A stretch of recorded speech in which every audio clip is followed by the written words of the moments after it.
little bit technology, a little bit trying to organize myself. So, welcome to my living room. My name is Lana Labonte.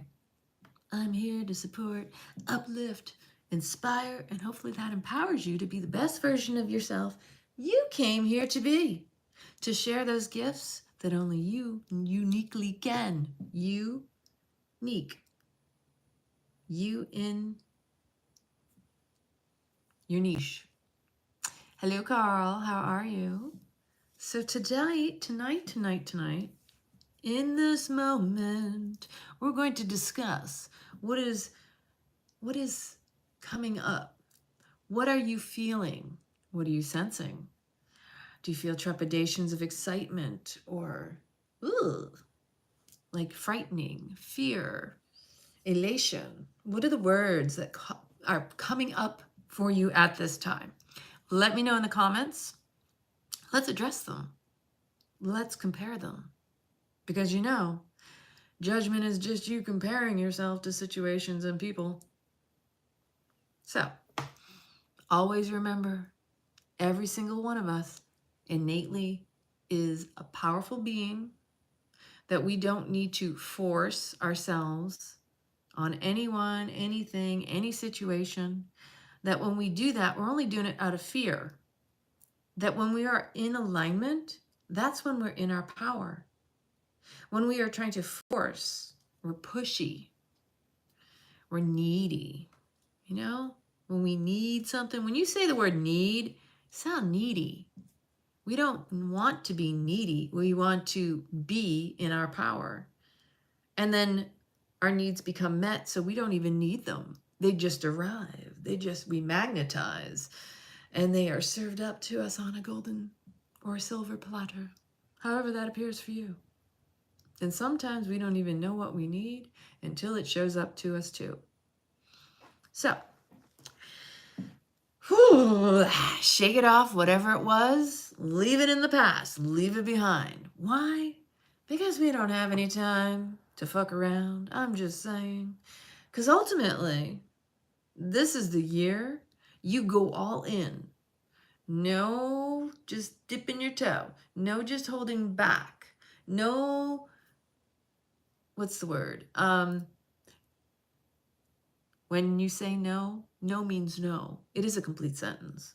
Let this be the year that a no means a yes for you, because it's about you this year. When you show up to you, all the world, all the universe, all that energy conspires to support you.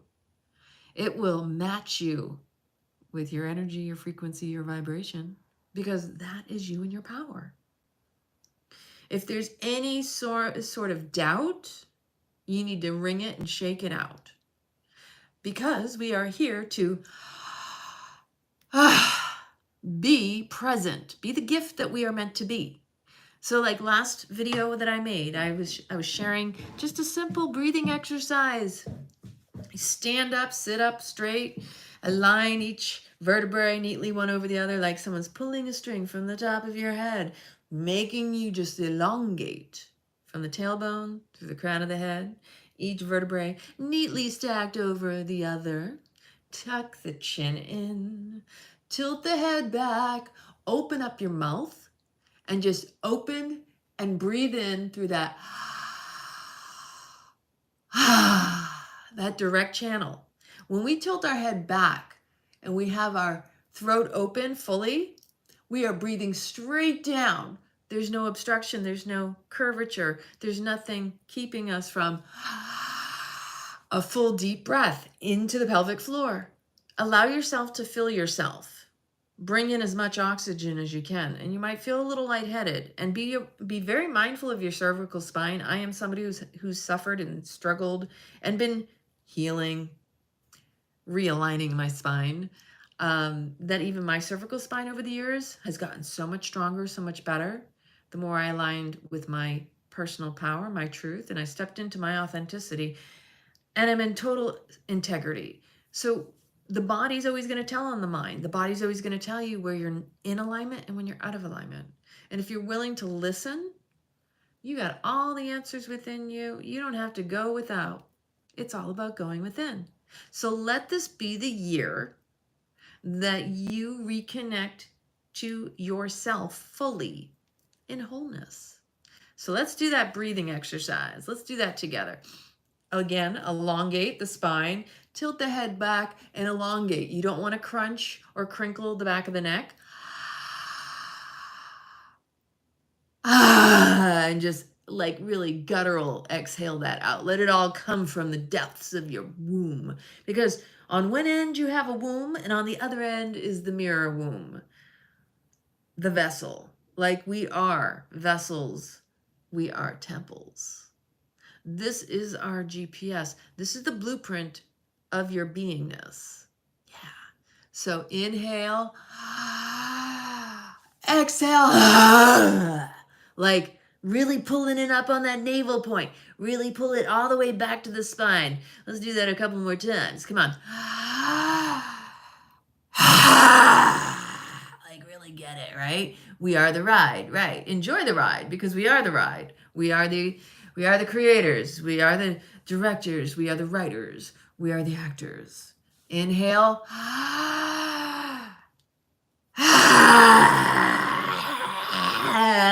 You could shake it all out, whatever you feel drawn to do. Maybe you're shaking your body out. You know, do whatever you need to do. Because you'd be amazed what kind of stagnation resides within you.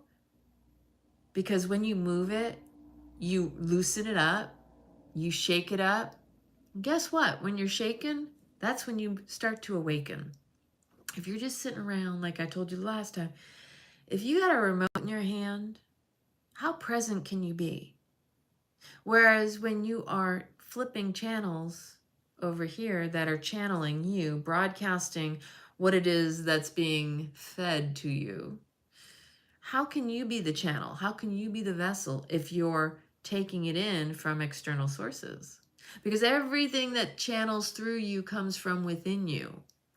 And we are connected to the collective consciousness, the stream of consciousness that we all contribute and receive from. Again, your human nature is receptivity.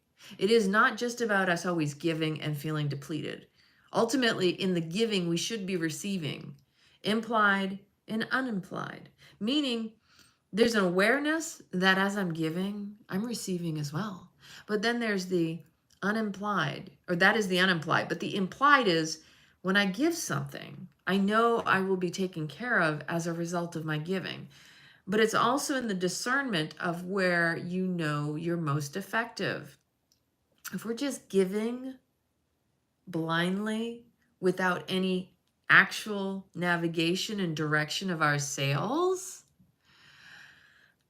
then we're going to also get things back in the same fashion. So energetically, you have to be mindful of your energy. How are you showing up? Are you coming in all in, or are you coming in half-hearted or half-assed? This is the year. This is one of the themes that is dropped in for me. It's all in, baby. Not this 1 foot in, 1 foot out. Too many of the people out there that have been 1 foot in, 1 foot out have been wondering, why is my life not happening the way I want it to be? Why aren't people showing up to me the way they should or they need to make me feel good? They're not showing up to you because you're not showing up fully either. The world will show up and mirror to you where you are at. If you are half-assed or half-hearted, you're going to get that in return. If you think you're investing fully, but you're really not, you're holding something back, that will be revealed in what shows up to you outside of you. So this is the year about reconnecting to yourself. Taking all those fragmented pieces where we lost ourselves along the way of life, right? As we were traversing the path, we got lost here, we got lost there, we dropped off a piece there of ourselves. We didn't even know we lost it, but it's missing. It's been missing us. So we just have to recall it, literally call it back. We have to reclaim it, access it again. Do you want to learn how to reconnect and reclaim your power? Let me know. Send me an email, because ultimately that will be my first masterclass that I'm going to put on offering. How do you reclaim your power? I can tell you some little tricks here, but we really need to go deep and dig in. But this year is about you doing that. You don't want to be remote controlled. You want to be the one in the control of your life. Recalling, recollecting, and also defragging. You know how we do that with computers? You go into the system settings and you defrag on your hard drive. You clear out the clutter. You only keep what is in the most effective operating system's highest good. What is going to support it to run the most efficiently and effectively? You have to do the same for yourself. So let this be the beginning of the year where you're reflecting on the past year. You're taking stock. You're recognizing, recognizing, and remembering what worked this past year, what didn't work, and then what needs to go and what needs to be held on to. What are your best, what are your gifts? What are your best practices going forward? And take that. And even in the past, beyond this past year, aspects of yourself in past lives, that could be in this physical life, yes, but it could be from past lives within this life or past lives in other lives, because we are multidimensional beings. We travel across realms. I mean, when I go to sleep, I don't know about anybody else, but I got a whole nother world and a whole nother life, or so. There are many lives going on when I go there. And so sometimes you wake up thinking, okay, which one is real? Because they both feel very real to me. And so we want to be in our authenticity. We want to be in our fullness, our wholeness, our integrity, whole. So we have to optimize this human vessel. We have to tap into, tune it up, turn it on, harmonize.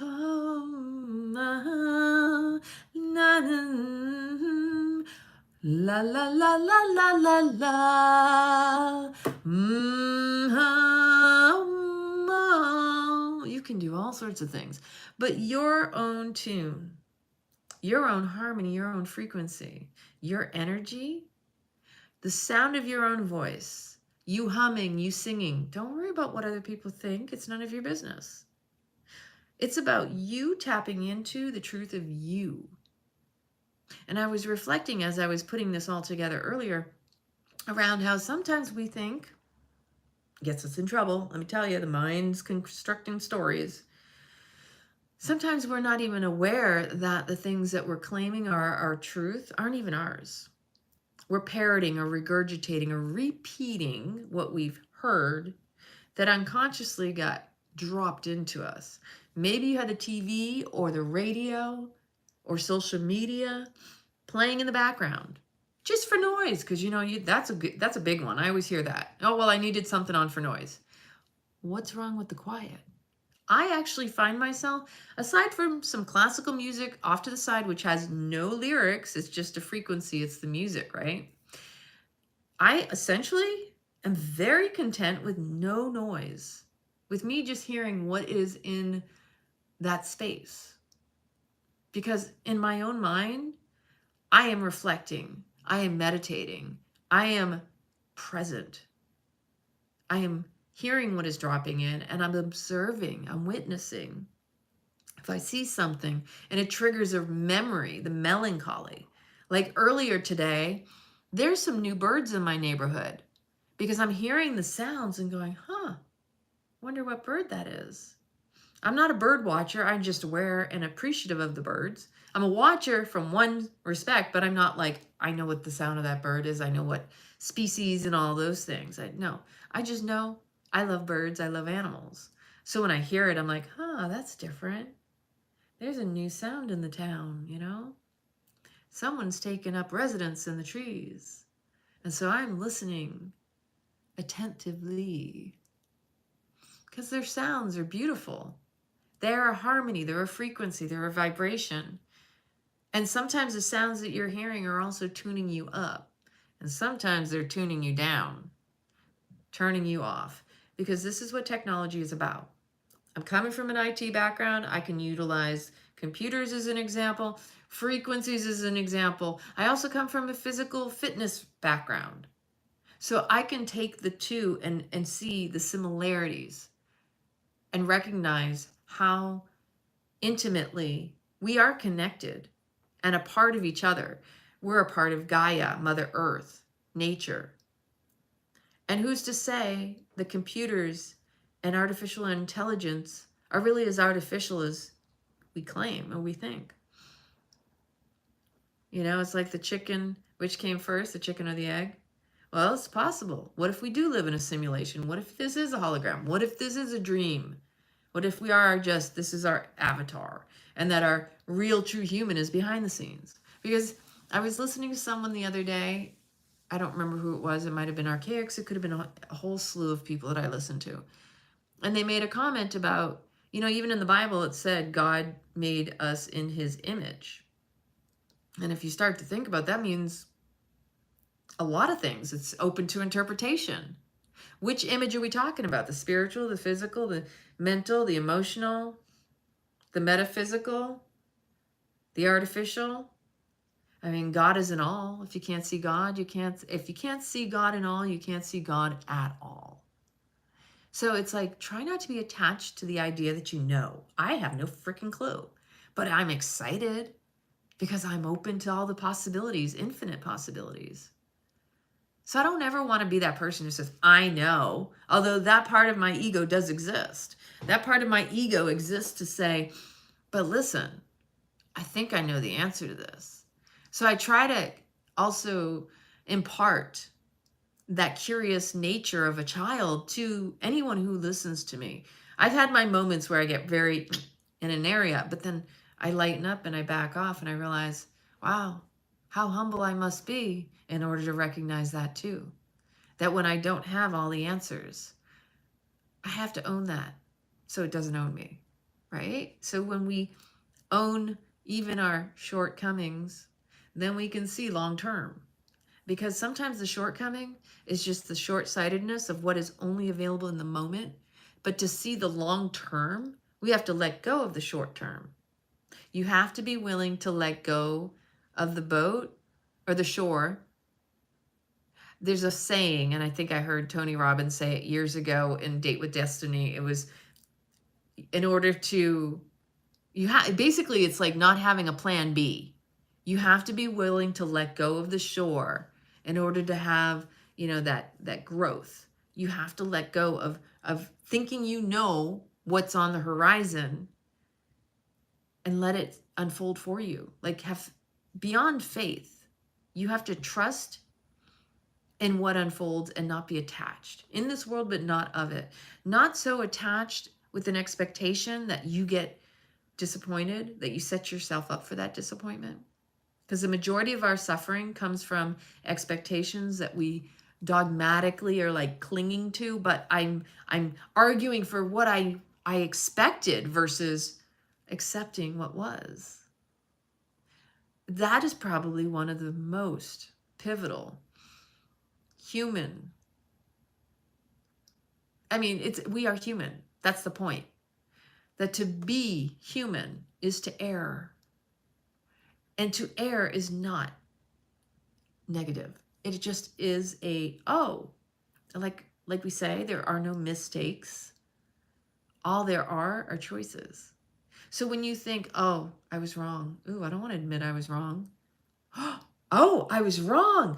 Something bigger and better. See, it's just a shift of perspective. It's an opportunity for you to go, okay, if I see this from a negative perspective, how can I switch it into a way that serves me, right? Keeping with the forward motion, but also the anticipation and excitement for whatever may happen. Like, you can come up with stories if you want. You can create visions. Vision boards are fabulous ways to manifest. But it's about where attention goes, energy flows, and also recognizing how we humans will tend to have belief systems, our BS, that will set us up for failure in the sense of struggle and strife and expectations that lead to our suffering. Hello, Pamela. We've been missing you, darling. Pamela, I meant to ask. I hope all is well in your world. We haven't seen you in a while. I've been looking for you in other groups and other people's pages and channels. So good to see you tonight. Been missing you. You have been missed, and we have taken note. So again, this is the beauty of this life, is we always have the superpower to choose. And even when you're not choosing, you are still choosing by default.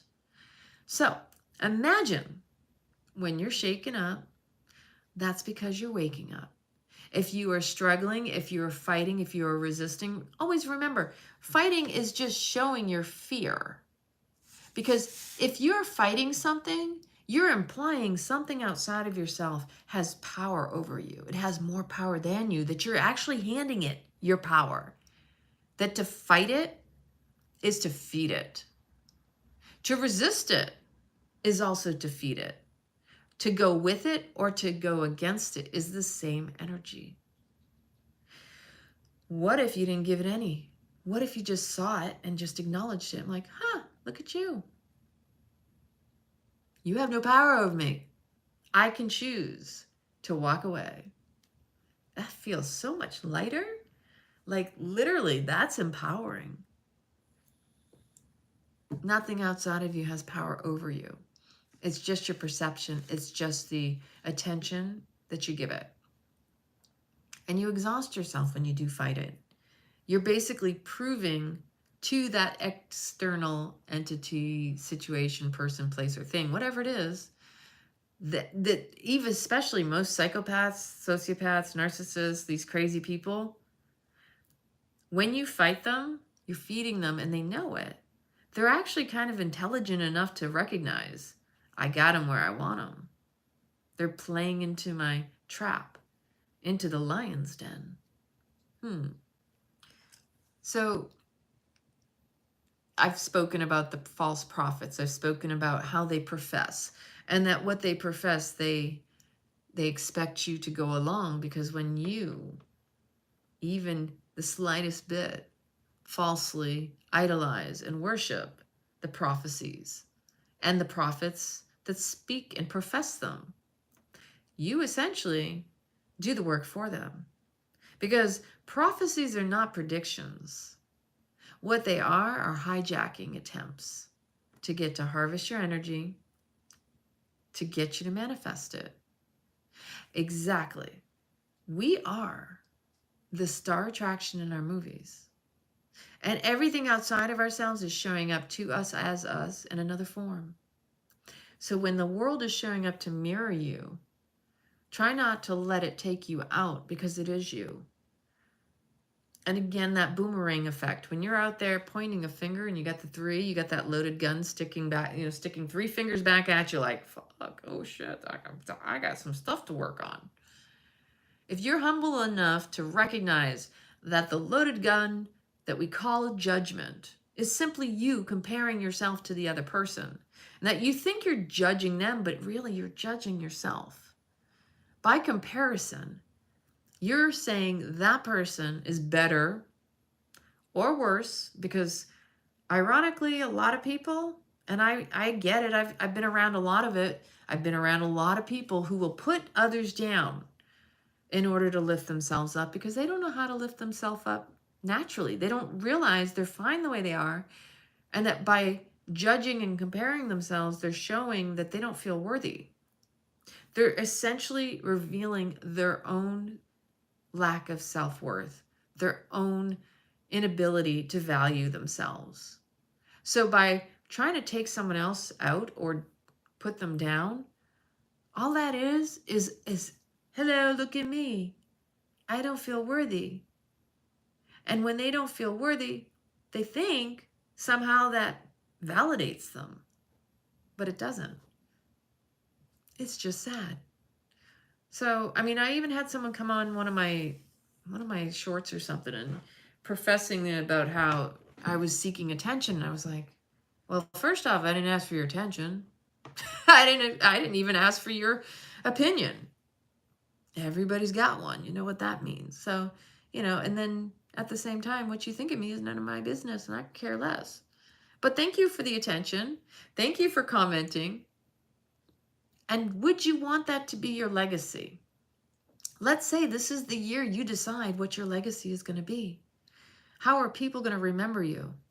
I mean, it's got to be a sad life if your legacy is people remember how you used to take others out and put them down. Not everybody is wise enough to see the humanness of that, the fact that the person really is sad, and that in their sadness they're protecting themselves by doing what they're doing. They're finding ways to, validate their worth by taking someone else out. So when you do that, and who wants that legacy? To be remembered as the grouch, the Grinch who stole Christmas, but then even then some. It was like, wow, everybody's trying to make you happy, trying to bring a smile upon your face. So why can't you join the party? Why do you have to stand off at the side? Because you don't feel worthy to join. You're just as capable and worthy of having whatever it is you claim you don't want, or the person behaving the way they are may be authentic and unique to them, but you're not doing it for yourself. But they're giving you permission to do it too. So what is the legacy you want to leave? And if you find yourself putting others down or judging yourself, comparing yourself to them, remember this. You don't have anything to prove. And that's really at the root core of all of that. When we put another person down, we're just showing we still feel like we have to prove ourselves. And it's coming out in the way we tell on ourselves through those judgments and comparisons. So when you are thinking you're judging someone else, you're just telling on yourself. You're judging yourself. You're putting it outside of you in a way you think. It doesn't actually reflect the inside. But everything we do is telling on us. So, again, what is your legacy going to be for this upcoming year? This is just the beginning. This is just reflection. And I don't really consider this the new year yet. Some say the new moon on the 11th will be the new year, and some say it's not till April 1st.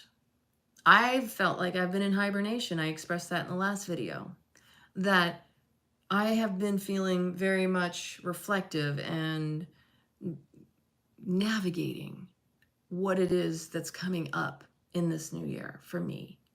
Helping my dad clean up and clear. Mine on my birthday. That's a beautiful way to start it too. So just for example, I think I'm funny too sometimes, sometimes I'm not. Sometimes my dad thinks he's funny sometimes when he's not funny either. But we all, hey, there's humor. If you can make yourself laugh, that could be all this necessary, but not at the expense of someone else, right? So my grandmother moved down here to Florida in 1985. Her sisters moved down here and she followed suit. And so we are in the process of cleaning up and clearing that same house to sell. And it's a major life change for myself, my sisters, and my dad. And so that's a huge closing of a chapter. Imagine that's almost 40 years, almost, not quite. And so, I mean, it's 2 years short of 40 years, but at the same time, or no, it's 1 year short. It's 39 years. Oh my gosh. Ugh. Oof. And over these past few weeks, I came back from my trip and I was like, what's going on here? There's some changes happening. And it's not like it's not me. And my dad's over here like really frustrated. And I'm reminding him, Dad, when you act out of a sense of emergency, or sense of urgency, you create an emergency, right? I'm telling you, it does. It takes time. But when you're under the gun, and this is why I think my dad put it on the market as quickly as he did, because he wants to be forced to make it happen. Unfortunately, I'm the oldest daughter. And so I'm over here pretty much got my own stuff going on. I've got a renovation. I've got a reorganization. I've got a branding. I've got, all the things that I'm working on. And I'm the only one down here to help my dad. And so I'm the one picking things up and clearing and cleaning. And it's like, well, nobody's helping me in my house. And I'm not playing the martyr, but this is like the workload I have on me, partially because that's what I do. And because I know I will do it, and he knows I will do it. On the other hand, I'm over here, I have my moments of frustration because I can only do so much, and I need my downtime too. And so as I was reflecting upon all of this, I was like, wow, this isn't just my dad. This is me also. We go through the memories of looking through pictures, and Shakti, I would hire help in a heartbeat if I knew I could find it and trust it. We're in Florida. Finding people who want to work has been the biggest challenge we have had, especially over these past 4 years. And it's amazing what people think they're worth when it comes to money. Yeah, and friends, my circles become so small. That's a whole nother conversation. So, I'm not saying I'm not open to help. It's just you have to be selective too. I'm not desperate is the point. We're able to make it work is the point, actually. This year for me, that's also one of my ease and grace is allowing and receiving. And I think everybody in humanity should be opening the gates of their receiving end as well, right?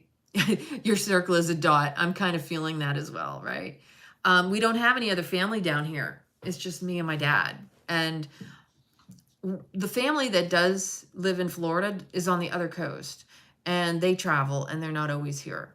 And then the family out of my immediate family, it's me and my dad, my sister and her husband, and my niece and my nephew. My middle sister has been missing in action since after my mom passed away. And we really don't know where she is. And, that's a conversation that comes up regularly as well. We don't know where she is. And if we sell the house, we don't know. At least she knows where my house is. But my sister also is in the process of selling her house and just relocated. So there's a lot of change happening in my life, in my family. And I sent a message to my sister up in New York. I said, or she's in a different state now, but I said, just to let you know, you may not realize this might affect you, but consider this as the one stable home, the one family home estate that we have had since 1985. So that starts to churn, because if any of you out there have gone through books and paperwork that you haven't touched in years, as you do that, right, you start to have a lot of melancholy, a lot of memories, a lot of emotions start to come to the surface. It's like, whew, I forgot about that. I already have stuff coming up since I had my breast explant. I lost my dog. And then my dad had to put his cat to sleep a couple weeks ago. So these are the things, because I do the work I do, I'm prepared for this. If you watch my videos, I understand the cycle of grief. It is a process. And so there is a lot coming up. And there was a point when I looked at my dad and I said, Dad, I love you. It's okay to be sad. And he's a boomer. Okay. And I get this. Oh, I don't process things the way you are. I'm fine. I've done this enough times. I'm like, but I know his heart. I know his heart. I've always known my parents' hearts. I know my sister's heart too. It's like one of those things that you tap into. You're so funny, Pamela. Y'all boomers, you had it good. You got away with some shit that no one else could. Like, the stories my dad would tell, I know. And even my life, I feel blessed. I didn't have access like he did. But the boomer generation was the generation that got away with all sorts of stuff. You had things at the lowest cost. And so even to say, like, I love my dad, but he's like, oh my God, the gas prices. I'm like, Dad, it's like a yo-yo. You know it's going to go up. It's going to go down. Stop paying attention to it. It doesn't make any sense. It's a distraction. The cost of gas does not dictate your life. It's the generation. I swear, it's the silly stuff to me. But I said it's okay to be sad. So when it does come up and you're saying, oh, I'm fine, be okay with being sad. Because ultimately, sadness is a gift. It shows you lived. Sadness is served up on that silver platter to remind you, look at all the beautiful things in your life. You're not going to have this anymore. So enjoy it while you still can. So we went through pictures and we were both like, I mean, there were pictures in there I didn't remember. You know, my dad had a pizzeria sub shop. There were pictures of there and our house in Maine. And he was like, oh, wow. And there'd be moments where he'd be like, you could viscerally see him regress into the time and have his memories and his stories around certain things. And I'm like, Dad, you know, like this happened a couple years ago when we were actually packing for him to bring stuff up to New York. This is our family home. This was my grandmother's home. This is the house my dad's been living in, but we've had it since 1985. So a few years ago, 2 or 3 years ago, we were packing boxes for him to bring up to New York at the other house. And now he's like, oh man, what am I doing here, right? Because this is the question. He's even considering selling that house as well. And a lot of the old photos and stuff are things that I'm like, well, I mean, I don't have children, so a lot of stuff I like to hold on to because of the memories of my grandmother. But if I don't have children to pass it on to, what's the sense of me holding on to it? So I tell my sister all the time, I'm like, listen, whatever I build, whatever legacy I carry forward, it's essentially all going to my niece and nephew. Unless some miraculous event happens that I find, yeah, that's the second time I've heard that today, the Swedish death cleaning. So like for me, unless I end up with a partner somewhere along the lines and we just have this miraculous birth of like, I mean, it could still happen and I'm not going to shoot the messenger and I'm not going to say never, because you know what? The thing I've learned in my life, the universe has a funny sense of humor. And all the times I've said, I'm never going to do something, what do you think happened? The best one, the joke was on me. I'm never giving up my filet mignon, my real butter. And I did. For like almost 10 years. Almost, not quite. So like when it really boils down to it, we can't take it with us. Although the pharaohs were trying to with their elaborate burials with all of their servants too. I mean, some crazy stories you hear about that they find all of these pharaohs and Egyptian, the mummies, and come on, really? So with that said, the reason I'm sharing my life and stories here is that we are all human and that grief is a part of life because change is inevitable and change is like death. Whether you like it or not, it's going to happen. It is happening. It's always happening. Energy is continuously in motion. So your cells are constantly replenishing and dying off and like regenerating. And like, this is the beauty of this life. The energy does not appear to be motion. You know, we don't see it, but we can. Like when you start to see energies, then you start to really see how connected things are. There is no separation between anything, because even in the what appears to be in betweens or the physical, you know, the limitations, the boundaries of my fingers, for example, there is still energy between all of it. There is no space in between. It just is. Just is. And when you start, that's a trash bin of my neighbor. And when you start to really become humble enough to recognize this, and you recognize the beauty and the gift of all of it. Existence is God. Exactly. If you recognize God is in all, you see that we are all God. And I'm not saying that from some foo-foo spiritual sense. It really truly is. Just is. So sharing my experience is to remind you that we're always going through change.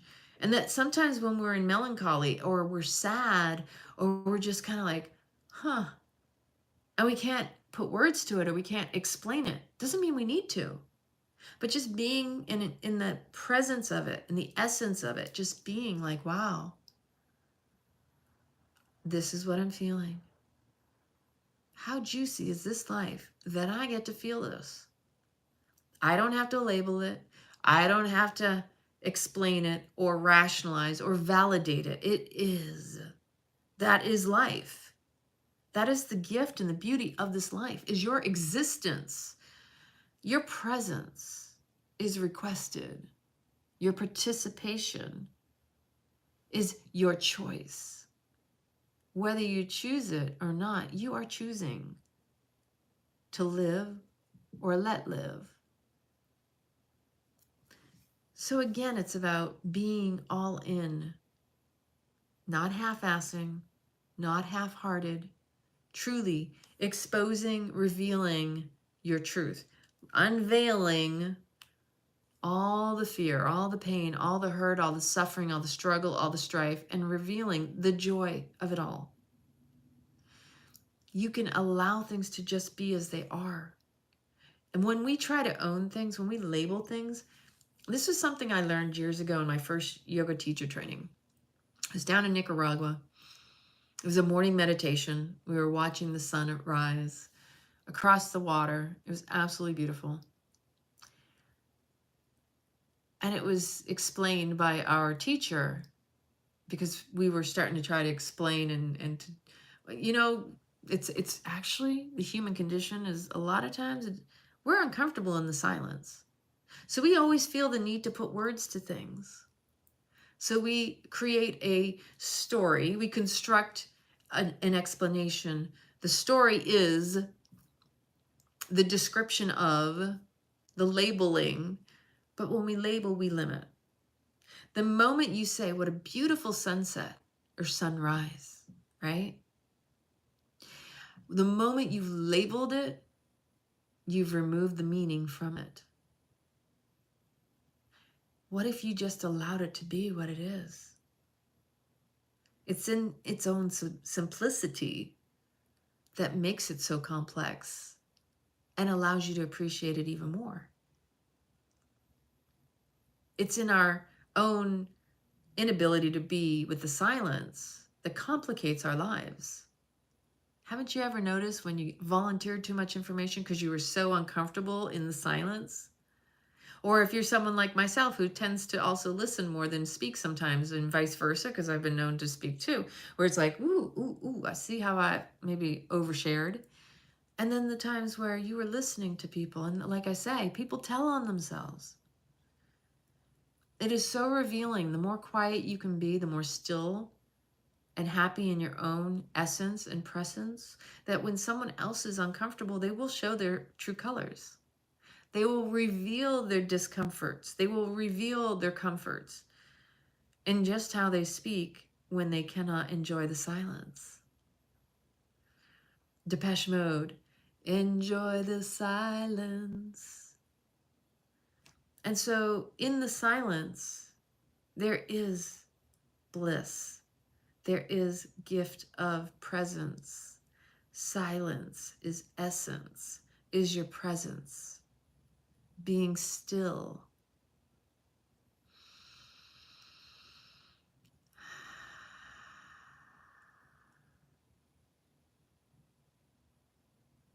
Pause. Slow down. Just observe and witness. What does silence bring for you? Do you find peace, or does it bring you to pieces? That in itself reveals so much of our wholeness or our fragmented, disconnected self. When you're in wholeness, stillness is just comfort. It just is. It's just your wholeness feels itself being held by the stillness, by the silence. When you are fragmented, because you're so scattered, you can't feel held because you have all these holes that need to be filled back up with the pieces that have been dropped along the way. That if anything in this next year, remember, we are creating our own reality. over the external. The media will try to propagate your misreality, your disreality, your discomfort. Hey, it's a whole media center. It's all about propagating. Meaning, what does propagate mean? Propaganda comes from propagate. It's planting seeds into your mindset to indoctrinate you, to keep you under the spell and under the trance. For us, we are like computers, and we do have our own programs, and we need to also update our programming, our operating system, our mental capacity, our resilience, our nervous system, our wiring needs to be strengthened. We need to be stronger, practicing breath work, doing things that strengthen our muscles, that it's like a push-pull, which is the sympathetic to the parasympathetic, like when we hold our breath, when we hold it in, when we hold it out. Those are opportunities to test your nervous system. Because if you haven't done any rebirthings or made peace with death, which is what rebirthings are really about, to push yourself past your limits. You know, when you hold your breath, hold it, hold it, hold it. When you start to freak out, you have to challenge the freak out by testing how long you can hold out. If you hold out longer than the freak out, then you're proving the freak out irrelevant. The freak out is your mind creating a story around, I'm going to die if I don't let it out, or if I take a deep breath, or, you know, you got to challenge your own belief systems. And it's through those different practices that we build that muscle, the resilience, to prove it wrong. That's what a lot of the practices are about. That's what a lot of meditation is about. When you tell the story, your limiting belief system around, I can't meditate, I can't do this. Okay, you can't. Do you want to? Or do you want to just keep telling that story? Because the story is just that. It just is a story. You can always prove it right. You can always prove it wrong. It's up to you, because that's your choice. You are creating your reality. And if you want to cast your own spell, it's through the stories you tell. It's up to you to challenge your own shit, to cast it aside instead of let it cast over you. It's literally you waving a wand, but in the form of your tongue. And here's the thing. Yeah. I get these drop-ins, sorry. Some of the things I wrote down. Okay. We live in a construct where the system wants us to assume we need to seek approval for ourselves. What does that usually mean? It means we're constantly seeking validation and external permission. Validation for love, that we're lovable, that we're worthy, and permission to live our lives. But let's think of that in a different way. Instead of asking for permission, why don't you go on permission? Per in other languages means for. That you turn the permission slip into your mission slip. That's for you. It's your mission. You do not need permission from any external authority. This is the year you step into your personal power. That innate power that's within each and every one of us. That we don't fake the funk. That we're not forcing things that aren't aligned. Personal power, integrity, authenticity comes from alignment with your heart and soul. It's stepping into and allowing, giving and receiving, not asking for permission. Because when you're in alignment, the externals just show up to the internals. When you are unsure, insecure, trying to force, you're acting out of fear. The forces out there that have been trying to keep us under their thumb, the authoritative dictatorship types, want you to believe that we need them. But it's the other way around. We don't need them. They don't need to give us permission. In fact, that's the funny part. It's them that needs to ask for our permission. And so they appear to have power, but they don't, because we have voluntarily allowed and given it over to them. This is where we're coming out of the spell. People are waking up. They're waking up to something's not right. I don't feel so well. Somebody's been doing something they shouldn't be doing. What the hell? So if you don't feel well, if you are in discomfort, in discord, not in accord, not in alignment, this is your assignment. This is the year you step back into your grace, into your holy space. And I say holy in the sense of wholeness. That all those aspects of yourself over these years where you felt ashamed, you were fearful of somebody seeing you in that way, reclaim those parts of yourself, because those parts of you have a gift to reveal. That in the shame, there's a story.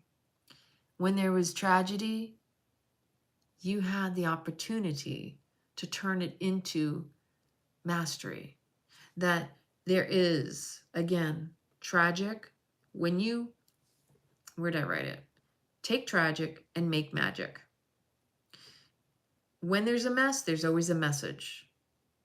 In the chaos, in the storm, you will always find your solid center core. Because when you know there's a storm, what do? You prepare. And even if you're not prepared, you weather the storm.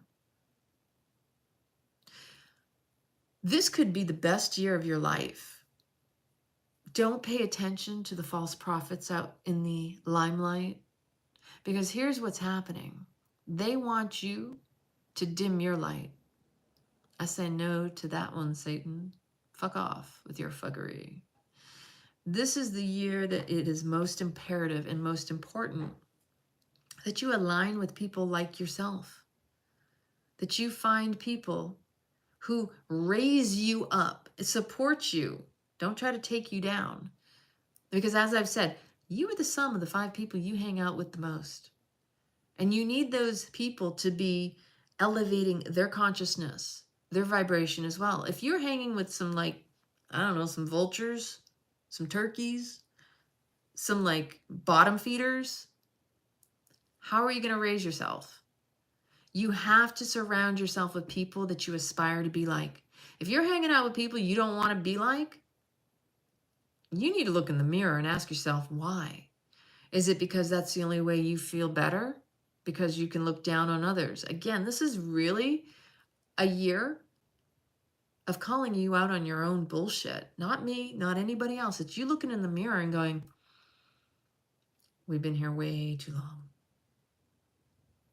I think it's time to go. I need to change, because change is the only way I will grow. Because that's how that works.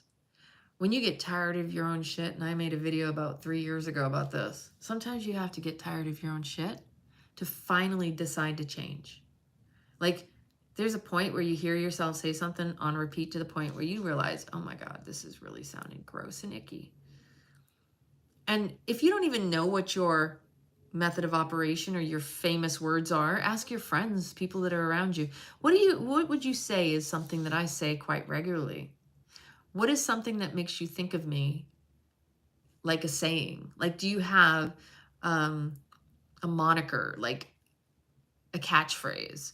Because these are the things you need to be aware of in yourself. Now, off the top of my head, I can't think of anything right this second. Repetition is the key to mastery, though. And if you're continuously saying things that are disempowering, woohoo, I know, right?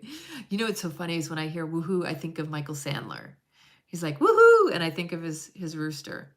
His rooster passed away this year, but so, and I love people who are just super excited and jazzed for life. And I also appreciate those people who are in those shitty modes that are like, ugh, that disgusts me. I'm sick of that. I can't be around that. It's like, oh, I love you. I love you for that. It shows your vulnerability. It shows that it makes you uncomfortable, right? But okay, so this is the year of calling yourself out on your own shit and just finally going all in for what it is you want it to be versus still stuck in the muck. We don't want to be stuck in our muck. You know, eventually the shit really does stink. So you don't need someone else to give you permission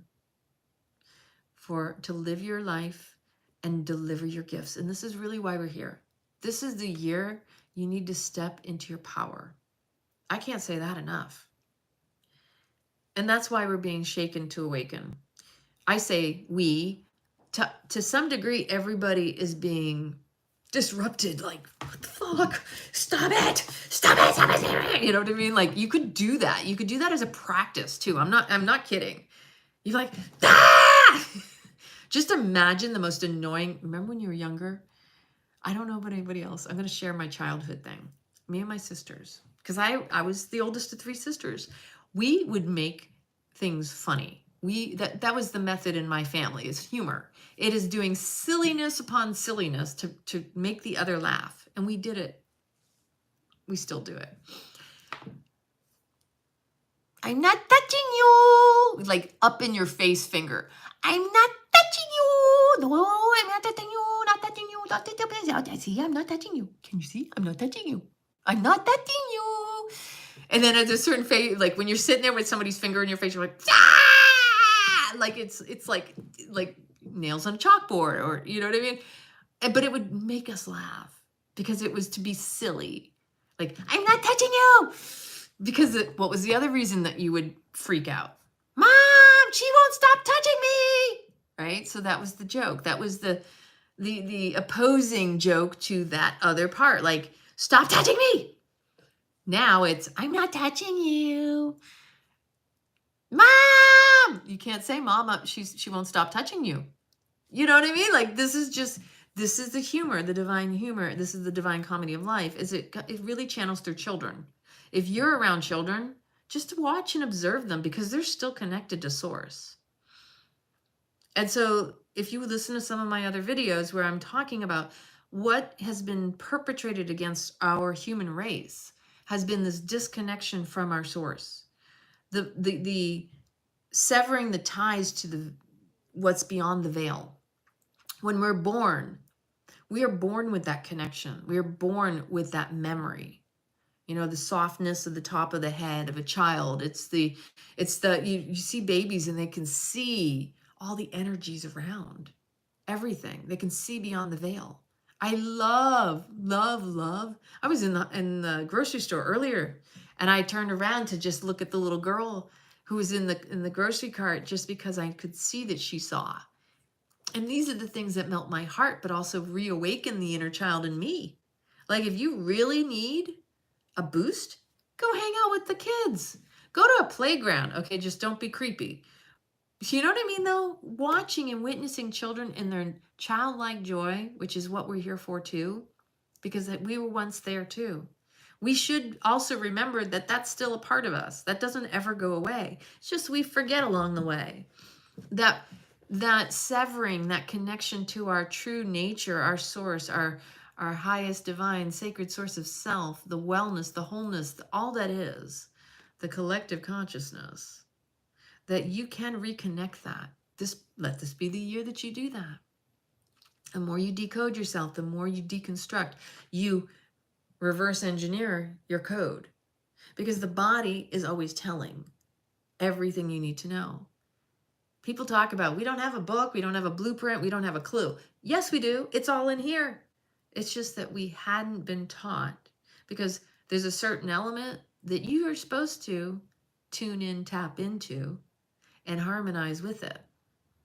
But it's up to you to be willing to see it. It is our true innocence, which is our essence. It is, again, innocence, essence, 5 senses. We are sentient beings, sensitive, highly intuitive.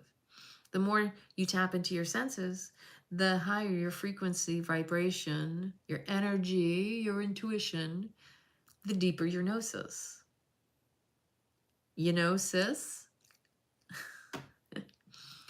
So I was watching a video with Tony Robbins last night with Sage, and I was in that world for a little bit. I did Date with Destiny back in 2008. That was after I lost my job. And let me tell you, that was the best thing for me because that's what I needed. And when you hear Date with Destiny, you think, oh, it sounds like dating. It sounds like relationships. Well, yeah, it is. It's about the relationship to yourself. And so many people I saw that went and attended were in relationships. And I mean, yeah, at the time I was dating a guy in Italy, but I understood I got the assignment. You know what I mean? The assignment was essentially your relationship to yourself is what dictates every relationship. And that in all of those trainings, it was about getting you into states that could also affect change. It was also about recognizing what am I promoting and demoting belief systems and the habits that go along with that as a result. What are the stories? What is the programming?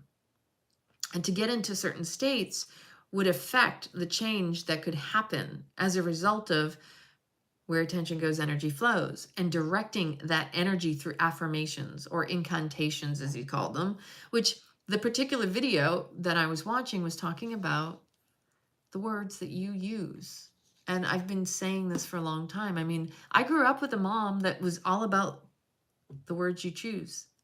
My mother was a total wordsmith, and so I grew up to be that expansion of that a triple Sag, always seeking the truth. My mother taught me through the language and to look at words more deeply. And I've taken it to the nth degree at this stage in my life. So I really appreciated that video last night because it's in the beginning there was the word. And it's so funny because I did that video not long ago talking about that the original technology was really the books. Because our telepathy, our gifts, we shared our stories. We passed down generations by word of mouth. We didn't write things down in books. And I actually suspect the whole reason for there were different forms of burning of books, but I really believe that it really had more to do with the fact that the books were the technology that stole our history, our mystery, the teachings, the mystery schools. The reason we missed them, the reason they're mysteries, is because they're all in here. All in here. We are coded with all of the stories of our past, our present, and our future. Books are just another way to take it out of yourself. So when we put things into books and down on paper and into digital devices, you're essentially outsourcing. So are you losing your connection to source? I mean, consider that as a reflection and remind yourself that most people's memories are short and their attention's even shorter because of papers and technology that we rely upon instead of actually tapping into our own gifts and technology. So again, in the beginning, there was the word and the spell was cast, but the books are the biggest spellcasters. Because if you tell a story, if you outsource it, now you're putting the power outside of yourself. When in reality, it's all within us. And it was also reminded me by a friend of mine about a week ago. I was sharing about working on correcting my status. And he said, isn't it funny? It's just, they used to say, your name holds power. So you didn't just tell your name to anybody. It's like the story of Rapunzel. You remember, in order for her to get out of there, she had to know what his name was. Because that was the power, was in the name. That's another story a lot, again, things get lost in history and mystery. They didn't have to be memorized because they were encoded. So this is the point. So mnemonics, right? The memory In the beginning was a sound. It's the hum of the universe. It's vibration. But that, again, that goes all back to energy. Sound is the energy. It's another form. And that for us to tune in, to turn on our true balance, our true healing, we're not broken, but to harmonize and to align and tune into our own energetics and frequencies is really the connection to our source and our power. It sounds silly to some because they're just like, well, I'm going to hum around people, whatever. But we do it all the time. We do it in the intonations, the articulations, the vocalizations, whatever it is we speak. It's the energy, it's the intentionality behind it. It's the, what is my authenticity? What is my integrity? Is it's being spoken and transmitted? Because again, that's energy, frequency, vibration.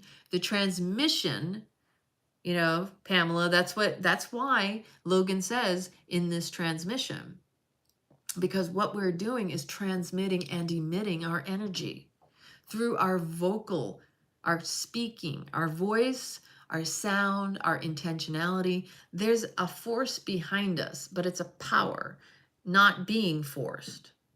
When I use the word force in this case, I'm talking about there's potency. And we're all potent, and we all carry an imprint, a signature, a blueprint. It's beautiful. And so one of the things that I heard Sage say in there was, she said, conflict is life reconfiguring, meaning the disruption is the gift and an attempt to bring awareness to the uncertainty and pain that you feel in that moment. So that conflict, and I say this in different ways, whatever triggers you is your work to do. If it triggered you, it's because you still care enough about it that you're either resisting or fighting for it, right? So if something triggers you and you want to be a justice warrior for whatever that is, you know, I have to speak up for those who are righted or wronged or abused. I mean, that usually signifies you've been abused. When you seek justice for certain movements and situations for others, in some way, shape, or form, your mind, your ego is thinking, if I can solve that, if I can help someone else, somehow that will also heal that unhealed aspect within myself. Instead of going back to your own root cause, which is what everything goes back to, you have to be the detective of your own life. You have to be willing to trace it back to the root cause. And when you get back to the source, because there we go again. We always go back to our roots. It's always coming back to the source, right? And that source isn't a negative or a positive. It's just life force.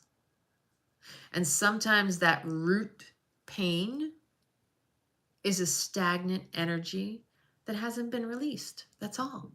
You know, when people talk about cutting cords, to me, that's a form of violence. I see it as, if you cut it, you're still leaving behind some pain. And isn't there violence and pain in cutting? So my theory has always been, and actually one of my first Reiki teachers years ago, he suggested releasing the cords, like just soften and let it release and allow it to go back to the source from whence it came, and so that it can be recycled. Because this is the transformation of energy. Energy is never lost or created, it's just continuously recycled.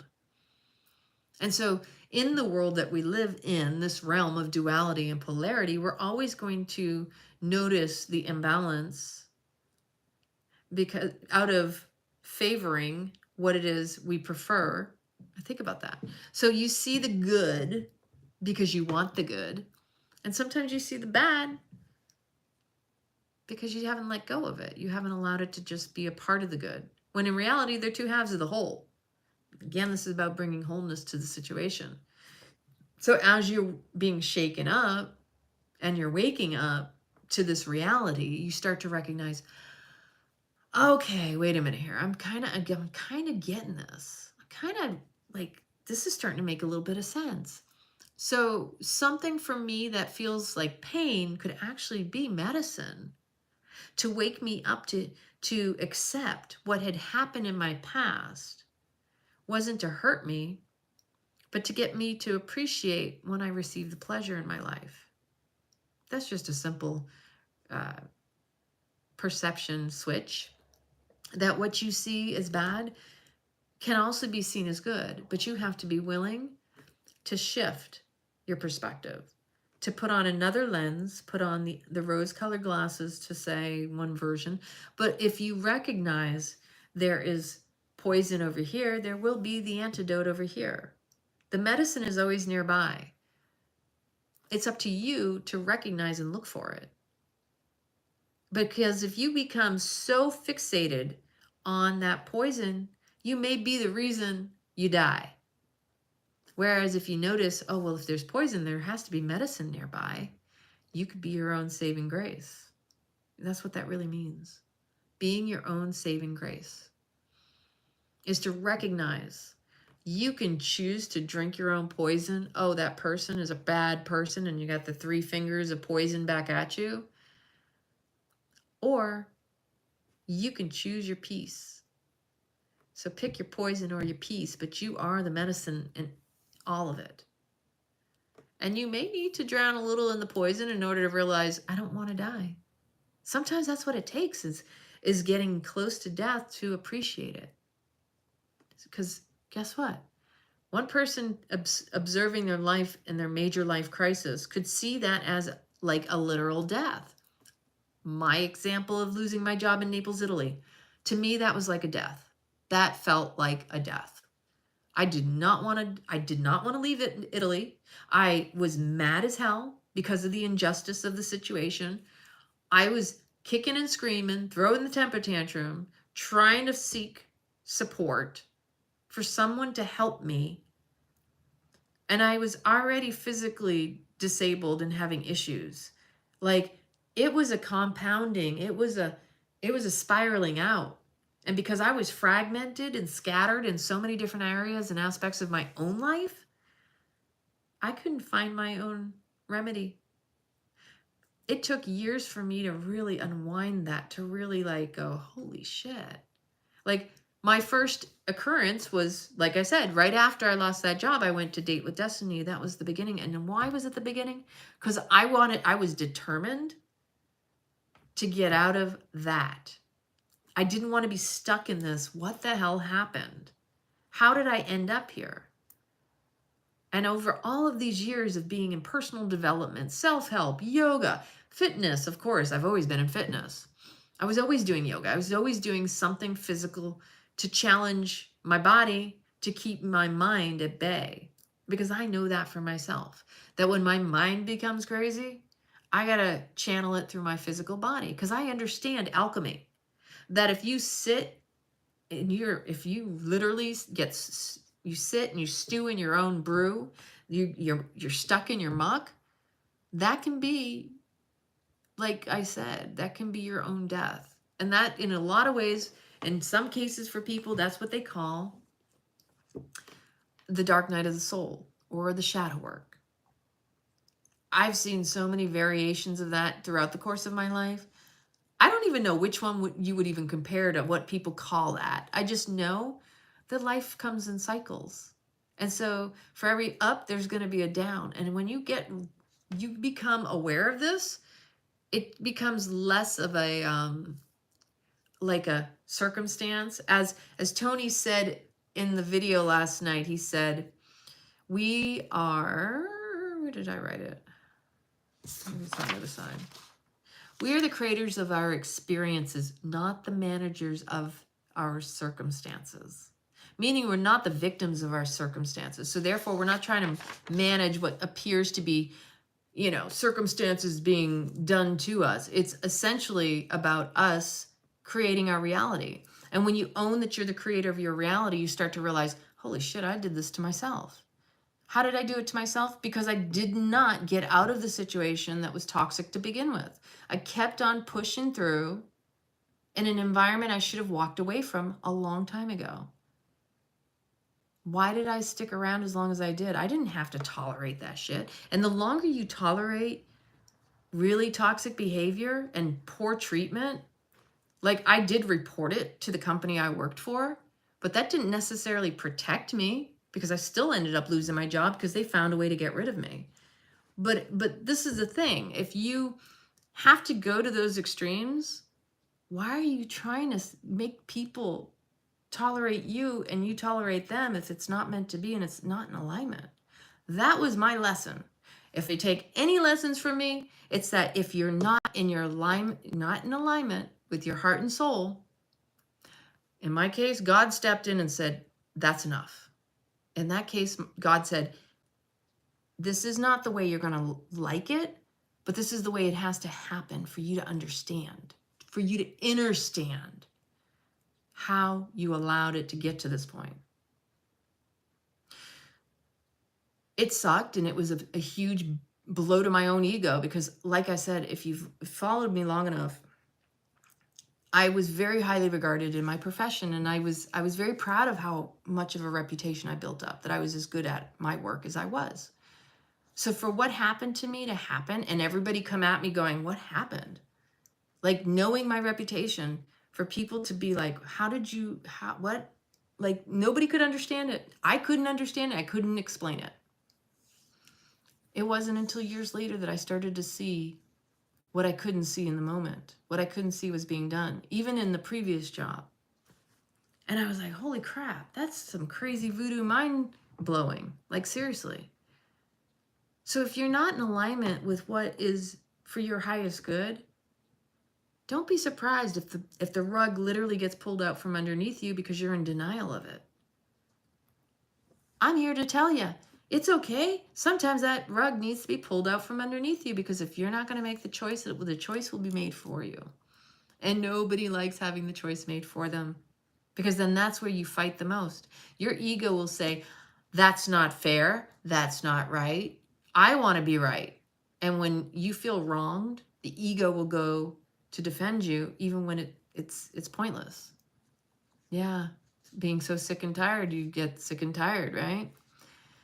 And surrender is actually sometimes the hardest thing to do, especially for us strong-willed types. Because in my mind, I felt like a failure, that I had built such a powerful career to have it ripped out from underneath me. Like, these individuals that didn't deserve to continue, and then yet I'm over here going, I worked my ass off to just be discarded like nothing. And I was like, holy shit. Wow. It shows you how at the end of the day, again, people make things personal, and they will take it out on others, even when it's not right.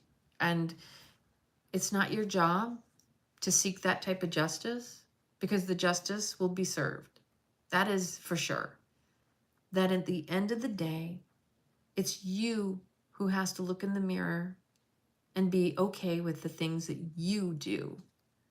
What's being done to you is not the end of the world. In fact, it was done for you. In my case, I look at it and go, wow. And I remember being on the phone with my mom, and I'm like, God knew. I fucking knew. I knew it was way past the point of no return. If I could tell myself one thing back then, if I could rewind the clocks of time, I will tell you, this is what I would say. Take the short-term, long-term disability, whatever you got to do, but take care of your body first. That was the lesson for me. I had the disability. I was paying for it, and it would have protected me even more. So,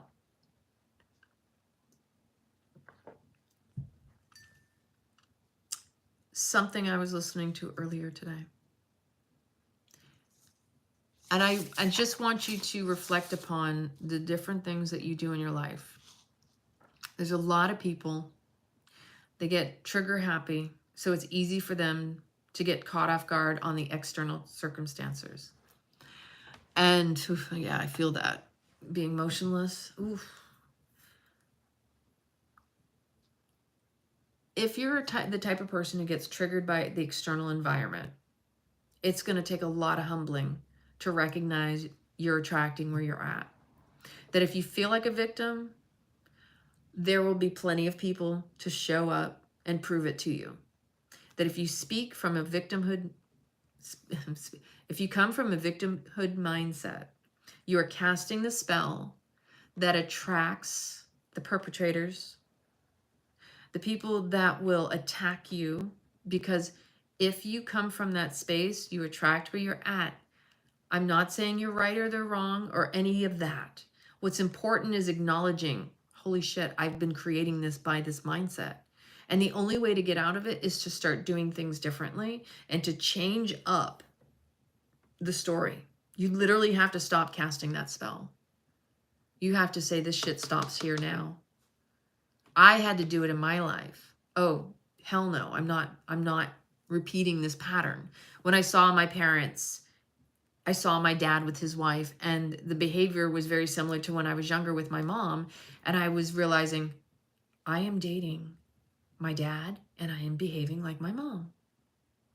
And it felt so icky, and not anything against them, but the storyline that I carried forward on top of losing the job. All of that mess was happening all at once. I was literally self-destructing, imploding and exploding. And it was like, holy crap. As soon as I recognized that pattern, I put in this shit stops here now. There is something to be said that the moment you see it, acknowledge it, because that's the point. If you don't acknowledge it when you see it, it will continue to perpetuate. It will be in your face until you do. It will keep showing up to you until you acknowledge it and confront it for what it is. Holy crap, I was in that pattern. This is not my story. This stops now. As soon as you do that, the universe will conspire to support you. Let me see what you said. Oop, oop, oop. It's so hard to keep these going here. Let me see if that did. Wasn't depression, was God wiping to when I started moving again, it was not the same person. God changed me. I thought I was the better, humbled. You know, sometimes that is what it takes, is it brings us to our knees. Literally, absolutely to your knees. And you know what the beauty of coming to your knees is? Because you get closer to the source. From dust to dust. Go to your knees because that's where the gnosis is. Ginocchi in Italian. Gnocchi, ginocchi. Anyway. So if you are triggered by the externals, it really is important to recognize the story you're telling yourself. Because as soon as you're triggered by those externals, you have to be willing to hear and even reflect upon what is going on internally that I'm actually creating and attracting the situation and the scenario externally. Some of my videos I've talked about your inner child. When you are neglecting your inner child that has been traumatized, feels abandoned, needs your rebirthing, your reparenting, your inner child will say, if you're not paying attention to me, I will energetically call in another person so we can play this out once again and again until you get it. That's what I translate that whole situation to. Because in my case, I look at it as, I remember my inner child observing behaviors between my parents that made me really sad. And then as I grew up, something unconscious was in there, deep and grooving, like in there, believing that that was a relationship. But I didn't understand healthy and unhealthy. It wasn't healthy. Yeah. So we energetically and vibrationally attract what and where we're at. If you can just acknowledge that without shame or blame, because this is not the point of it. It's never about shame and blame. That's just a detractor. And it's what sick people use to make you feel bad. And you're not here to do that to yourself. And you should not allow anybody to ever make you feel bad for your behaviors, past, present, or future. You're the one who has to live with it. And that's why I say it's very important. Do some mirror work, you know? Yeah, exactly. Seeing the patterns is huge. When you acknowledge it, you own it. It can't own you. So when you've observed it, you're like, okay, I got it. I got it this time. You don't need to repeat it. And then when it does show up, you're like, I saw that. Then you eventually there's a certain point it becomes humorous because the divine comedy is at play. And that's why it's called a divine comedy, because ultimately it is the divine at play. And the question is whether or not you're paying attention to, because as the actor, the main attractor, the you are the star of your life, star of this role. It's up to you to acknowledge all the players and their roles too, which is you in different forms. So, okay,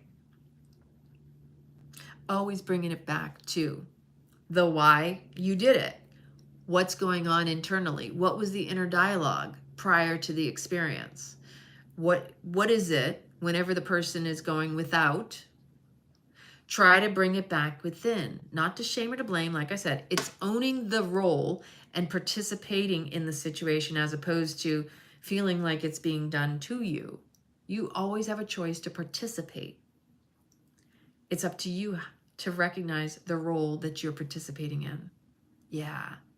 Well, this is a huge part of the theme. The key that I wrote down the theme is the key, and the key to this next year is reconnecting to yourself. And that's what this is if you start to recognize your patterns, your behaviors, and the point of origin, the source of all of your belief systems. It comes from your childhood, comes from those important years, right? The impressionable years, they call them. You know, the Jesuit said, give me the child until the age of 6 or 7 and I will show you the man, because they understand how to indoctrinate, and that we're all unraveling. You know, we're trying to get all the layers off so we can be pure in our essence and whole in our true nature, right? Innocence taken early on. Yeah. And again, in a sense, our innocence was dampened, but we're always there. We're in our sense, always. Unless you're senseless, you are a sentient being. You are very sensitive. You are highly sensitive beings. You are always in your sense. So innocence is always in you. They can never take that from you. It was just the conditioning and the programming they were trying to replace that with. But you can't replace something that's always present. That's the gift. Whenever you're present, nothing can penetrate you. I encounter those who pretend that my healing them is me shaming or blaming them. Well, are you telling them? Or because sometimes if you're using the ego and explaining that's what you're doing, sometimes the people don't take it so kindly because they feel like their power is being taken or their choice is being taken, as opposed to, well, wait a minute here, who's controlling my life? So it could be just a matter of feeling like they're being controlled. Not saying that's your intention, but it could be the impression that you're imparting on them. And the only way to really address that, in my personal experience, has been to be really humble and to check your delivery and the energy that you bring. There's a good word too. They may feel violated, which in essence makes them feel like, or they may have been violated. So you're bringing up that same energy from their childhood that feels like they don't have control over their life. When you've been violated at a young age and you haven't healed from that and you haven't reclaimed that power, which is always with us, when someone else feels like, well, you know what though, we all are. We're so in our ego, even to see it, you spot it, you got it. They're never going to be out of their ego. None of us are ever going to be out of our ego. That's actually, that in itself is its own bypass. It's actually it's a paradox, because we're all in our ego. Thinking we know better for another, let them fail. That's just as much love as thinking you can fix or help or heal them. Because ultimately, the idea that we think we're healing someone might in itself be our ego too. Just saying. That was a big humbler for me. Years ago when I took Beyond Addiction the first time before I became a facilitator, I was really humbled, because at that time I was learning better ways to eat because I had the allergy to wheat. Better ways to eat because I had an allergy to wheat. That's just hilarious. And in my path, my journey with food, which my family is all about, the food is what brings us together. It's a love language in our family. My dad had a pizzeria sub shop. My dad was the chef of the family. My dad actually had a sadness, he felt like we didn't have something in common when I started changing my diet, when I started eating differently. And it wasn't right away that I recognized it, but as I was in the process of also reading the book Power versus Force by David R. Hawkins, and there's some wonderful phrases in there. Everything starts with self. And there was a point in there when I was reading about, to say you love someone means you're not trying to change them. What does that mean? It means you accept them as they are. You're not trying to make them something other than what they are. Because if you are trying to help them or heal them or fix them, then you're not truly loving them. And I was like, oh shit. So I need to, in my mind at the time, I was like, I need to stop offering and suggesting to my dad what he should eat. Let me tell you, the moment I took the hands off, he started jumping through hoops of leaps and bounds, and he did it himself. Now my dad is just the most proud person to talk about how he juices every single day. People talk to him and they'll be like, oh, you're 77? You don't look 77. And my dad's like, yeah. They're like, what are you doing? I'm like, I juice every day. And he's so proud of his life, like his lifestyle. I'm over here going, okay, there's some things he could change, but I'm not going to tell him he should change. I just lead by example. We go to a restaurant. Great example of this one. We went to a breakfast restaurant one time not that long ago after my trip back here when I came back last month. And I asked, what kind of oil are you using on the grill? Because I want to know what oils they're using. And people tend to forget to ask this question. I do not want anything to do with soybean, canola, vegetable oils. They're all junk, right? It's all gross. It's all, in fact, oils technically are rancid. They're gross. I don't even like coconut oil, to be totally honest with you. I've gotten to that point. And you shouldn't be cooking with olive oil because then the flash point is higher than the actual olive oil, and then you end up burning it. It's supposed to be poured over. Well, that's a conversation I'd have to have in person because I actually get it. And then maybe you need to just remove yourself from the situation, because sometimes if it's like this, if it's exhausting and draining, then it's not a natural type of receptivity there, if that makes sense. I've been in this environment long enough to recognize how much I've been depleted as a result of giving, and then checking myself and recognizing, am I doing this for the right reasons? Am I receiving something that replenishes what I serve with? Being a healer usually doesn't announce itself either. And it is also about the boundaries. Yeah. So, I mean, if you feel like you're not being appreciated for what you do, then you shouldn't be doing what you're doing, because maybe you are overstepping. And I only say this because there are times when people as healers will say, well, I'm healing these people, and they don't like it. Well, then don't do it. Because if they're not asking for it, then now you're imposing yourself. So many healers, especially newbies, will be like, I just want to heal all the world. That's pretty self-righteous. Now you're implying that the whole world's fucked and only you can help them. Humbleness, grace, and recognizing we ain't broken. So when you become a healer, it's like, check yourself in the part where you start judging people as being broken and needing fixing. Because if we're imposing the idea that they're not okay with the way they are, That's us basically saying, we don't love you as you are. So that, like I said about my dad, it's like, you say you love them, you say you care, but then you're talking about them being in their ego and not liking that you're healing them. It sounds like it's not receptive, meaning it's not welcomed.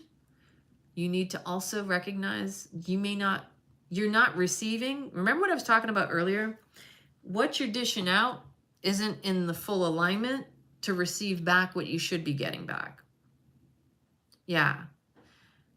Trust that God's got this. That's a good one. It's in trusting and knowing that even if you think you know, doesn't mean it's your work, doesn't mean it's yours. And try not to claim, and try to like stay in your own lane. Like, I know that sounds really crazy because everybody thinks, oh, I'm a healer, I need to be this and I need that. Sometimes you cause more problems than you realize. This is just some suggestions. I have no idea for your situation, but we have to be very mindful of when we're imposing ourselves and thinking we're doing well for somebody, if they are, because they could be cursing you, is my point. If you're giving them something you think is good and they're not grateful for it, then you might not want to be giving it to them. And I'm not saying that you're withholding, it's being discerning. It's recognizing if it's well received, because intentionality has to also recognize and discern if it was even requested. It's like when we do prayers for people, you never want to pray for something specific, like this person needs to be a better person because they're shitty. Okay, that's you judging what that's supposed to look like. You're supposed to do it with no strings attached as to, I pray for the highest good to the highest of all and all involved. I don't know what that looks like because that's not my role. A true healer doesn't look at the outcome. It just recognizes, I just hand this up to a higher power because I feel something's a little off. Let's not judge it and put a label on it because it's not ours to do that. If it was our stuff and you're seeking guidance and you're seeking, I don't like the word healing, you know that, you're seeking alignment. Really, let's stop saying healing. Let's say we're seeking alignment, because that's really what it is. Instead of healing, we're seeking alignment. If you feel misaligned, then you ask for guidance. And who's going to give you the guidance? Your highest divine sacred source of self. You can call it God. You can call it whatever you want. But ultimately, if someone else is seeking guidance, that's how they should be seeking the guidance. They're not looking to another person.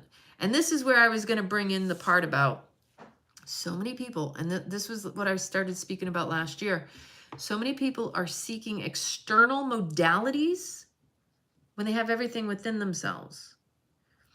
There's a certain level when you are on the path of seeking wholeness and alignment to where you're looking for Reiki healing. You want to feel energy because you're just starting to wake up to it, right? You want to feel the laying of hands on your body, and it feels amazing, right? Well, that right there, yeah. But you know what? That's not yours. You know what? This is a healthy exercise. There's a healthy exercise and not allowing the parasites to feed off of you. So where you may think you're healing these named types of people, that might be just your ego trying to play the game of I'm better than them just by even labeling them. Because I've been there too. And it's like, you know what? Exit stage right. That's my cue. I ain't getting involved in that shit. That's not my karma, but that's me. But some people actually really enjoy that shit. And I know people like that. I have some friends who are like, I love fucking up people. I have friends that love going and doing that type of stuff. And I'm like, good luck with that one. And I also see how their lives play out too. Yeah.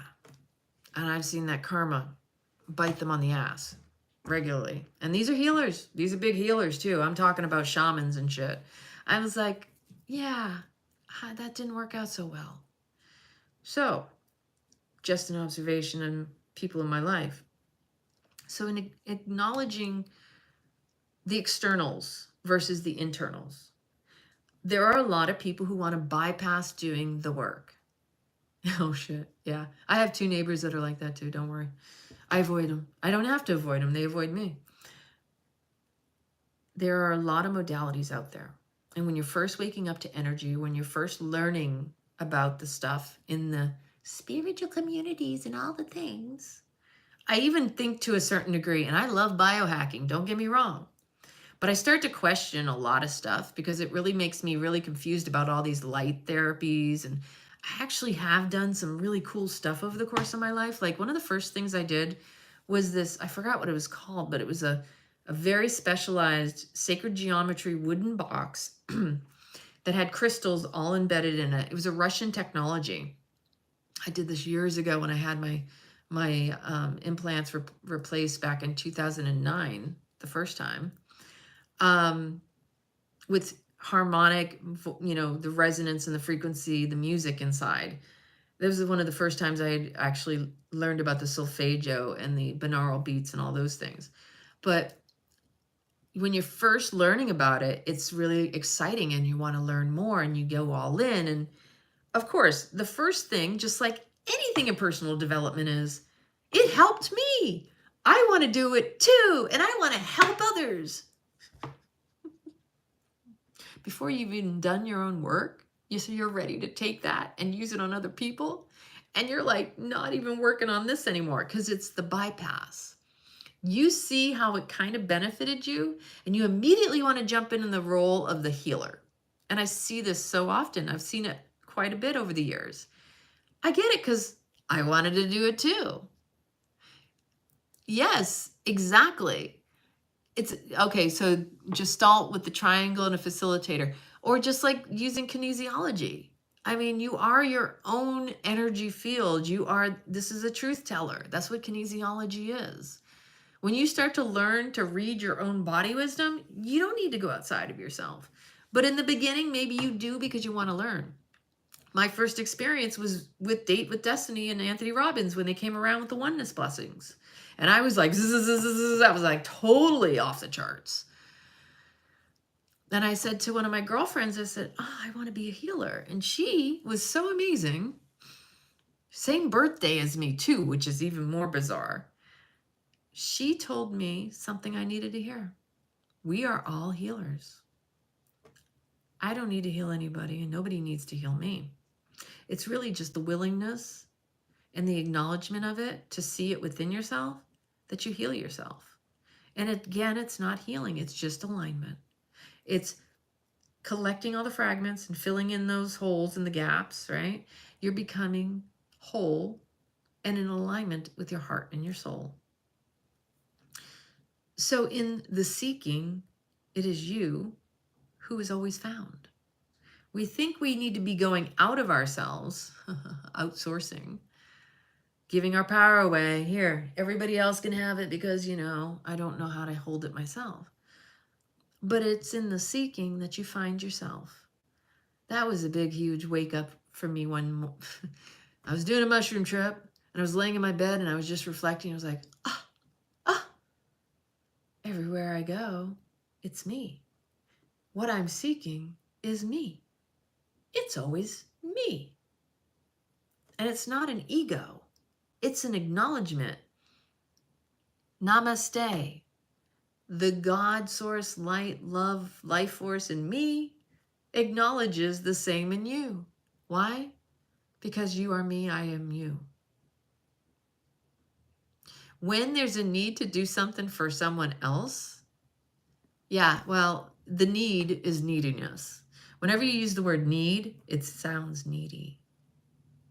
It sounds desperate. It sounds like a victimhood. It sounds like a lack mindset. And the moment you recognize that using the word need is showing you don't. But it's your mind that's constructed the story and cast the spell as if you don't already have it. The moment you hear the word need in your mind or come out of your mouth, ask yourself, am I being needy? Or do I have everything I need? There's a difference.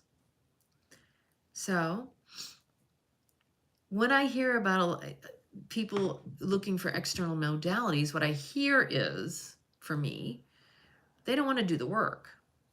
And it's very common because doing the work isn't easy. I mean, you're always doing the work technically. There isn't, I'm not doing the work.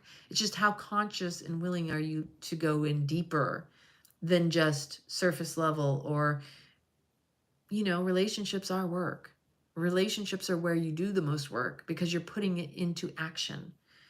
Do you recognize the other as you, or does the other one make you feel shitty about yourself, or vice versa? The other is always going to mirror back to you, what you will tolerate, what you won't tolerate in yourself and the other. It's a two-way mirror. Both are playing off of each other's energies. It's like we're literally ping pong jockeying back and forth. And the interplay is our opportunity to recognize where we are with ourselves. Because in relationship, which is what life is all about, life is about relationships. In relationship, we learn the most about ourselves. Because by ourselves, we don't experience ourselves. Actually, we can observe the mind, but we don't experience ourselves unless we are interacting with another. So, I see energy hygiene no differently than your physical, emotional, mental, spiritual hygiene. It's essentially, you need to maintain your energy. Definitely teaching others how to self-heal it. I just don't enable abusers. You just don't engage. I mean, when it boils down to it, there gets to be a point where it's like you can continue to choose the piece or the pieces, the fight or the flight. But energy hygiene is meaning you need to cleanse and clear that shit off too. Like, I mean, if any of you have done Reiki training or pranic healing, or gosh, there's so many modalities, it's just too much to list.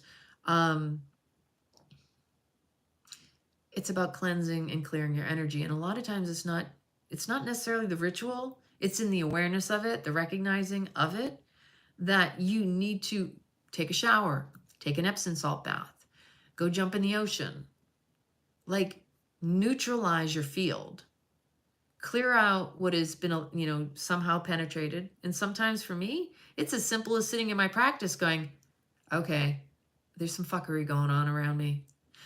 I call it back. And I have my own ritual of how I do that.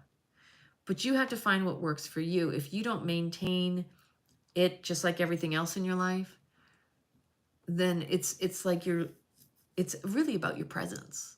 Because when you recognize something in yourself is off, it's something within you. It's not something outside of you.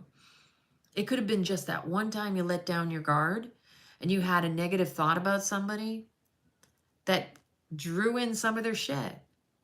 But that was because something conscious or unconscious in you chose to go there. And you turned on an old switch.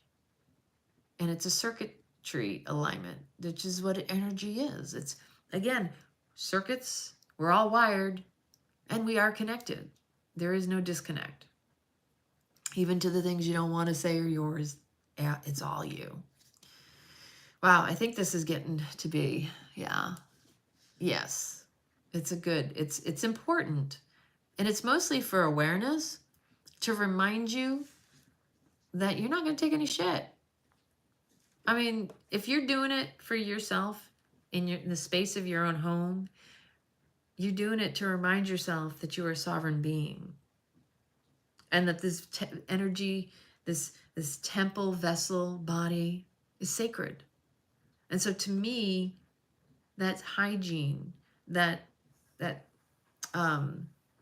energy hygiene maintenance. When you are taking care of your physical body and you're taking care of your spiritual body, your mental body, your auric body, your magnetic field, all of that, it's all important. It's all about the balance.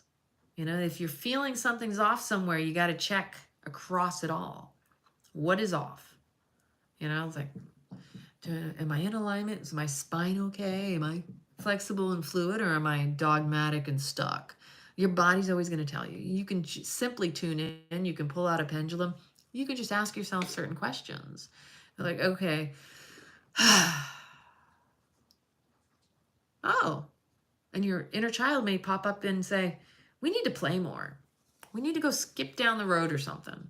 Or it's raining outside. I need to step outside and stand in the rain and feel the tickles on my body. You know, like it could be anything. It just depends on what it is that you need. And I don't know what that is. All righty. Repetition is the key to mastery once again. But sometimes we got to change up even our routines. And that's the other thing about this year. It's about getting out of your comfort zone. It's about going all in. And sometimes that means being uncomfortable because you don't grow in your comfort zone. Play and creativity are where I thrive the most. So I'm all about it. And I'm looking at a retreat in Lampedusa in May or June. I have to check with my friend because he's in the process of building, but I know where I'm going. The routines. Oh, that's cute. That's adorable. You know, we love the languaging around here. So the other thing, because so much of this world has been about using God to put us in these fear departments, I want you to remind yourself that anytime you're fighting against something, it's because of fear. Fear is what creates the stress and the unrest. And like when I was telling the story about my dad and in the house and the sense of urgency, I said, Dad, you have to be very attentive because when you're in a sense of urgency, meaning you are numbed out in a rational and an emotional state, you're charged up. Like, I just want to get rid of this house. I said, Dad, you have to give it the respect and the honoring that it deserves. If you come from a place of urgency, you're going to create an emergency.